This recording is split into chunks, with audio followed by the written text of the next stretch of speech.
Namaste. Welcome to Ashwini Bodha lecture series. ASHTANGAHRIDAYA SUTRASTHANA ADHYAYA. Now let's move to the next topic, effect of rasas on dosha. The shloka here goes like this. Tatradhyamarudam gnandhi trayastikta kashayatikta maduraha pittamanyetu kurvade. So now I'll split it and read it for you. Tatradhya marudham gnandhi trayaha tiktadayah kafam kashaya tikta maduraha pittam anyetu kurvade. So now let's move to the meaning of the shloka. As all of you know that there are SUTRASTHANA that those are Madura, Amla, Lavana, Kadu, Tikta and Kashaya. Among these 6 rasas, now we will see which all doshas specifies the respective doshas. So first, the Madura, Amla and Lavana rasa specifies Vata dosha. Tikta, Kadu and Kashaya rasa specifies Kapha dosha. Whereas Kashaya, Tikta and Madura rasa specifies Pitta dosha. Okay, I repeat. Madura, Amla and Lavana rasa specifies Vata dosha.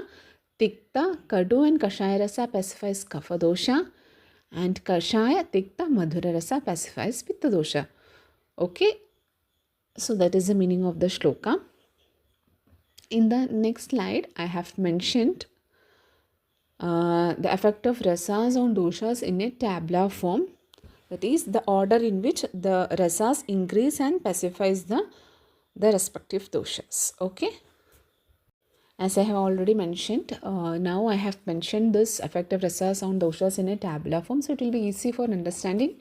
And when you are writing it for exams, as I am always telling you, when you are writing in a tabular or for like flowchart form, it will be more attractive.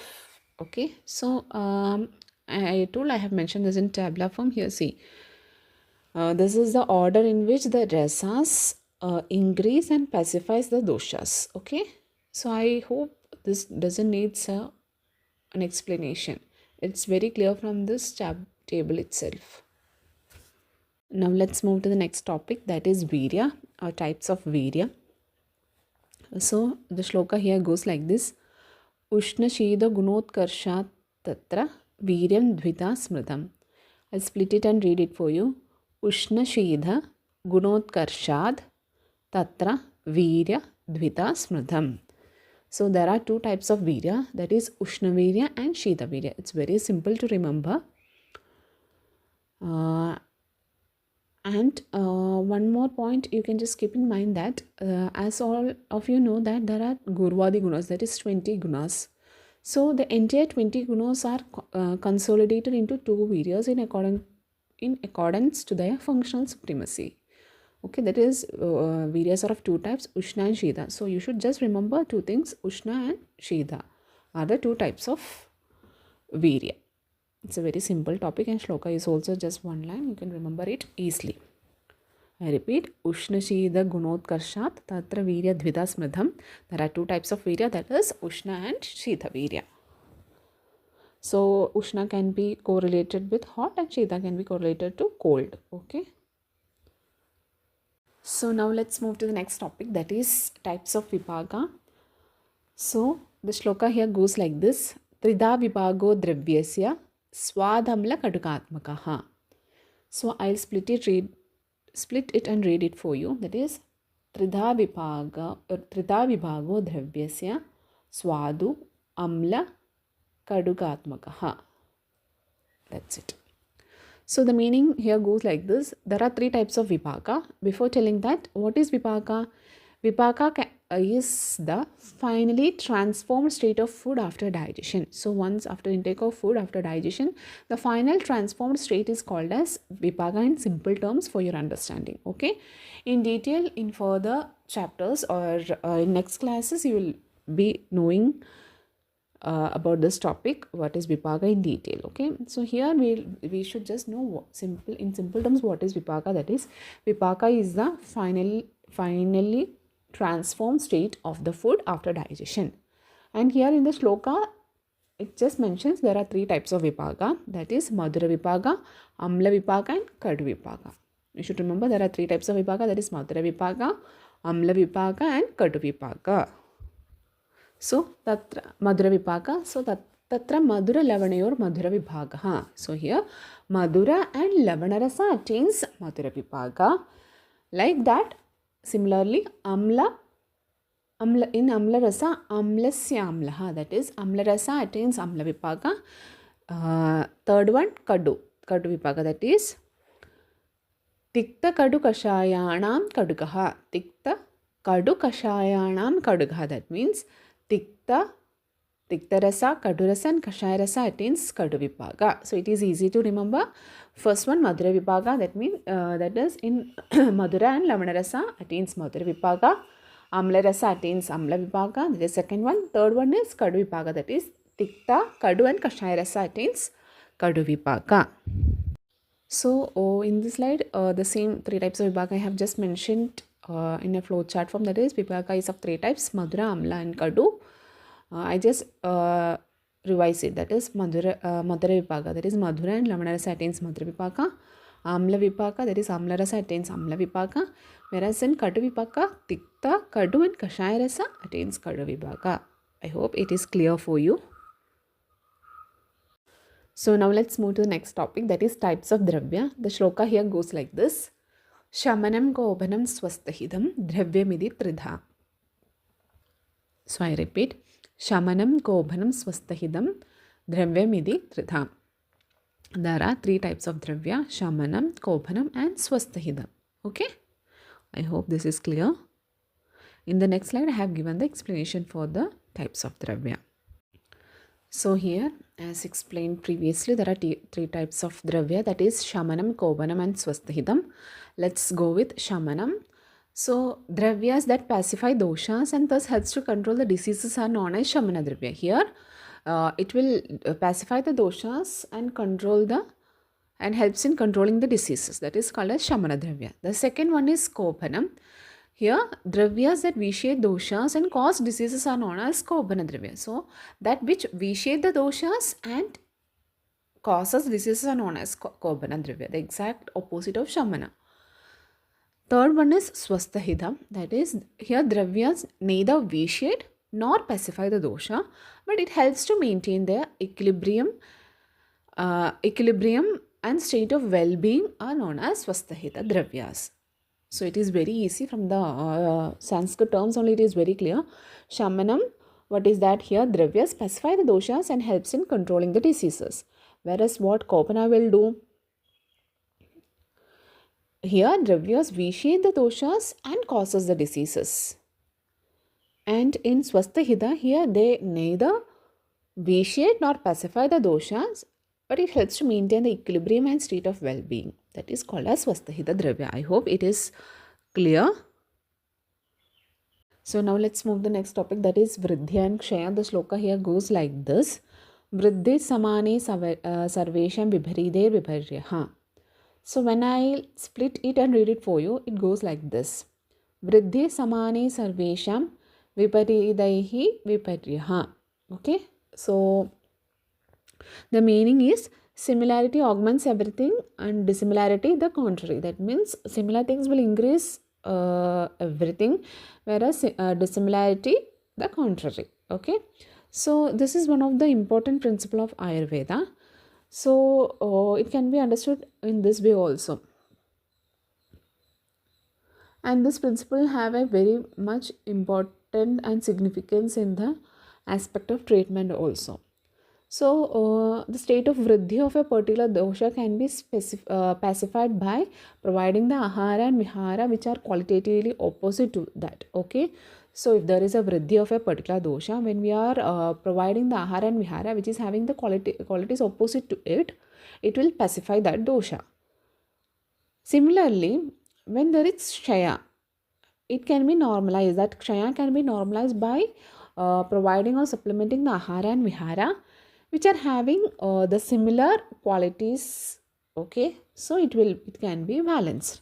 The same principle can be applied in the aspect of dhadus as well as malas. Okay, so it's very simple. Same things increases everything, whereas dissimilar things not. So I explain, I'll revise it once again. That is the state of vriddhi of a particular dosha. Vriddhi of a particular dosha can be pacified by providing the ahara and vihara, which are having the qualities opposite to it. Similarly, the kshaya can be normalized by supplementing the ahara and vihara, which is having similar qualities. The same principle or the same method can be applied in dhadus as well as malas. Okay, I hope it is clear for you. Now let's move to the next topic, that is Roga Arogya Karanam. So shloka here goes like this. Kalartha karmanam yogo hina mityadi matrakam samyak yogascha vikneyo roga arogeka karanam. So now I will split the shloka and read it for you. So it goes like this. Kala artha karmanam yogo hina mitya adimatrakaha Samyak yogaha cha vikneyo rogarogeika karanam. So the meaning of the shloka is, the cause for roga is the hina yoga, mithya yoga and adi yoga of kala, artha and karma, whereas the cause for arogya is the samyak yoga of kala, artha and karma. So here hina yoga can be correlated as the insufficient or decreased use of kala, artha and karma. So kala can be correlated with ridus. Here it can be correlated with the ridus. Artha can be correlated with the objects of senses. That is for shrotra it is shabda, for tvak it is sparsha, and for chakshu it is rupa, like that. Now karma is the actions. Okay. So mithya yoga is the false utilization of like same kala, artha and karma, whereas adiyoga is excessive utilization. Okay, I hope it's clear. Now the cause of arogya is samyak yoga of the samyak yoga samyak yoga of kala, artha and karma leads to arogya. That is the proper utilization of kala, artha and karma. I hope it is clear. In further slides, I will explain in detail what is hina, mithya and adiyuga of kala, artha and karma. So it will give you a clear picture of this. So as we discussed in the shloka, same thing I have mentioned it in a flowchart form for easy understanding. That is hina yoga, mithya yoga and adiyoga of kala, artha and karma leads to rogas, whereas samyak yoga of kala, artha and karma leads to arogya. That's it. So now I have mentioned the hina yoga, mithya yoga and adiyoga of kala, artha and karma in a tabular form for an easy understanding as well as to explain it in detail. So now let's move with hina yoga, mithya yoga and adiyoga of kala first. So kala here can be correlated with the ridus. So from the word it's very clear. Hina yoga, that is absence or decreased features of a particular ridu in its period. So let's go with an example for a clear understanding. Let's take the example of rainy season. So during a proper rainy season, it should rain, like it should have the features of the rainy season. Okay. So if it is not at all raining and it doesn't look like a rainy season, that is improper, right? So that is called as a hina yoga of that specific ridu. Okay. Now what is mithya yoga? When a particular ridu exhibits the characteristics of some other ridu in its period. Let's take an example. See, take this rainy season only. During the rainy season, it should rain. But without raining, that rainy season looks like a summer season. So whether it is a proper ritu? No. So during its rain, let's say during the rainy season, it should rain proper. During the summer season, it should have that features of the summer season. So when some ritu is when a ritu during its period exhibiting some other ritu, it is called as mithya yoga. Okay. Now what is adi yoga? Manifestation of the features of a ritu in excess during its period. With this rainy season example only we'll explain it. During rainy season, if it rains very heavily, that is also not proper for its period. So that is called as adi yoga of that specific ritu. I hope it's clear. I repeat, hina yoga. With an example, it will be easy for your understanding. That is, during a rainy season, If it rains very less, okay, very less, it is called as Hina Yoga. Mithya Yoga is during rainy season, some other seasons features, if it's exhibiting, it is called as Mithya Yoga. What is Adi Yoga? When, during a rainy season, if it is raining very heavily. So it's not necessary you can take only rainy season. I just given an example of rainy season. Okay, it can be any season. Okay. So now let's move to Artha. That is Hina Yoga of Artha, Mithya Yoga of Artha, and Adi Yoga of Artha. So as we all know, there are 5 sense organs. So that is what we are explaining here, the arthas of that indriyas. So Hina Yoga of Artha is insufficient contact of indriyas or its absence with their arthas. That is, with an example, it will be more clear for you. Let's take the example of Shrotrendriya. So if you are hearing a very low frequency sound from a distance, that is called as Hina Yoga of Shrotrendriya. Like whispering, someone is whispering from a distance, whether we will be able to hear it? No. So that is a Hina Yoga of Shrotrendriya. Now let's move to Mithya Yoga. So that is contact with natural objects. So its example is hearing irritable sounds or irritating sounds. Okay. Now Adi Yoga of Artha, that is excess contact of indriyas with their respective arthas. That is with, let's go with an example. That is hearing high frequency sounds for a long time. That is called as Adi Yoga of Shrotrendriya. Okay, so it is not necessary you should only take Shrotrendriya. There are rest 4. You can write an example of any of these indriyas. So that will help you for an easy understanding. Here I have just taken Shrotrendriya. You can take the rest 4 also. I hope it is clear. Similarly for karma also. Hina Yoga is less activities, Mithya Yoga is wrong activities, Adi Yoga is excessive activities. I hope this is clear for you. When you write in a tabular form, it will be easy for your understanding as well as it will give a good presentation in your answer sheet as well. Okay. So I hope this is clear for you. Now let's move to the next topic, the types of rogas. The shloka here goes like this. Nijagandu vibhagena tatra roga dvida smrita. Okay. So it is very simple. Diseases are classified into 2, that is Nija Roga and Agandu Rogas. So how Nija Rogas have been, it is caused by doshas. That is because of Vadadi doshas. It can be because of Vada, Pitta or Kapha. So that is Nija Rogas. Now Agandu Roga, that is because of Bahya Hetavaha. That means it is caused by any external factors or extrinsic factors. Okay, in such Aganduja Rogas, that in such diseases, doshas are vitiated secondary to extrinsic causes. So the first primary cause will be any external factor, then there will be vitiation of doshas. So the types of roga I have just mentioned in flowchart form here. Let's move to the next topic, that is roga dishtanam. The shloka here goes like this. Tesham kaya mano beda dadishtanam abhidvida.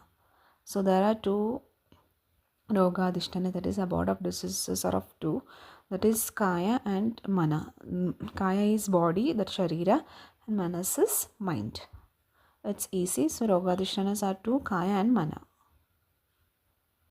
So now the last topic is doshas of manaha. Shloka here goes like this. Rajas tamascha manaso dvau cha dosha udahradau. So when we will split it and read, it is rajaha tamaha cha manaso dvau cha doshau udahradau. So doshas of manas are 2, raja and tama.